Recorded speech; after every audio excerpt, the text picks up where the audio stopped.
So in last week's video about budgeting, I mentioned how I set aside some money every month for my rainy day fund. Savings/rainy day fund was very important, and for that one I allocated $350 every single month. But leave a comment below if you want to see more details about that category. And sure enough, my boy Zachary Martinez 8814 commented that he wanted to learn more about rainy day funds. So today I want to cover what they are, how much money you should have in them, and where to invest them. Let's get to it.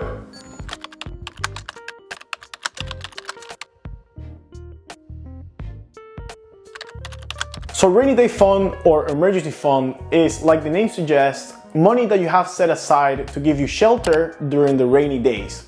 So this means that it's cash that you have set aside just for emergencies. So to give you guys some examples, I created this game where I give you a few scenarios and you say yes or no to using your emergency fund. The first one, you become unemployed and you need to cover rent. Yes, you do use your emergency fund. You get in an accident and need to pay an expensive hospital bill. Yes, that's a rainy day. Your car audio system breaks. Nope, not an emergency. Put some headphones on. Your iPhone screen breaks and it's a little uncomfortable. Nope, it's not an emergency, just an irregular cost. Your transmission in your car breaks. Yes, it is an emergency because you need to fix it in order to use your car to go to work and do all other things. Your living room furniture breaks. Nope, sit on the floor, it's not an emergency. Comment below how many of these 6 scenarios you got right. So I believe this paints a picture, and now you get the idea of what's an emergency and what's not.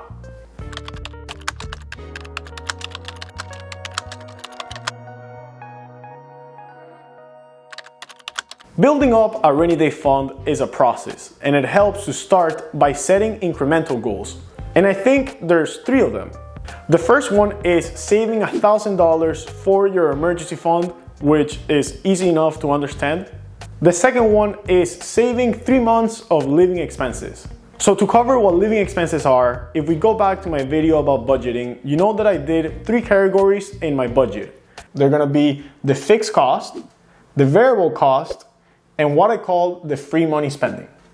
Your living expenses are pretty much gonna be your fixed cost and your variable cost. Because if you ever find yourself in a situation where you need to use your emergency fund, let's just say for example that you become unemployed, you're not really gonna be doing any of the fun things that get into the category of free money spending. So create a budget, and once you determine what your fixed cost and variable costs are, just multiply that times 3, and that's your second goal. And then the third goal is by the OG of finance, Dave Ramsey, which he says that you should get to 6 months of living expenses. And I've even read books like I Will Teach You to Be Rich that say that you could even try to get to a full year of living expenses. I think that once you reach 3 months, everything above that depends on each person, but you have to sit down, create a budget, and determine how much that's going to be.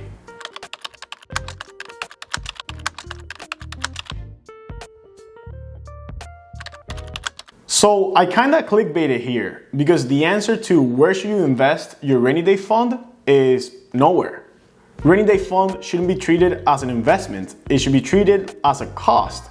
And like the great Dave Ramsey puts it, it's a cost like insurance. When you pay your car insurance every single month, you don't expect to get any money back, because the only way you can get some money back is if you get into an accident and there's an emergency. So when you have a rainy day fund, you're gonna be losing money because there's inflation, and there's also an opportunity cost of having that money somewhere else. But emergencies do happen, and you need to have some cash available that you can reach into within a few days. So to give an example, let's say that you have to go into the emergency room and you get a $4,000 bill that same day. You should be able to put that entire money in your credit card, but then be able to pay that amount in full that same period. So technically, you don't need to have your money in your bank account to be able to pay for it that same day. You should be able to just have it easily available within a few days. And that means that you have 2 options. The first one is a savings account, or like a high yield savings account. Pretty much any bank will work. I have Capital One and it works great, so you can use that. And the second option is a money market mutual fund, which is also very safe and will give you a little bit of a higher return, but will be a little more difficult to understand. If you want me to dig a little deeper into money market mutual funds, explain what they are, and perhaps show a few that you could use, leave a comment below and I will do a video about that.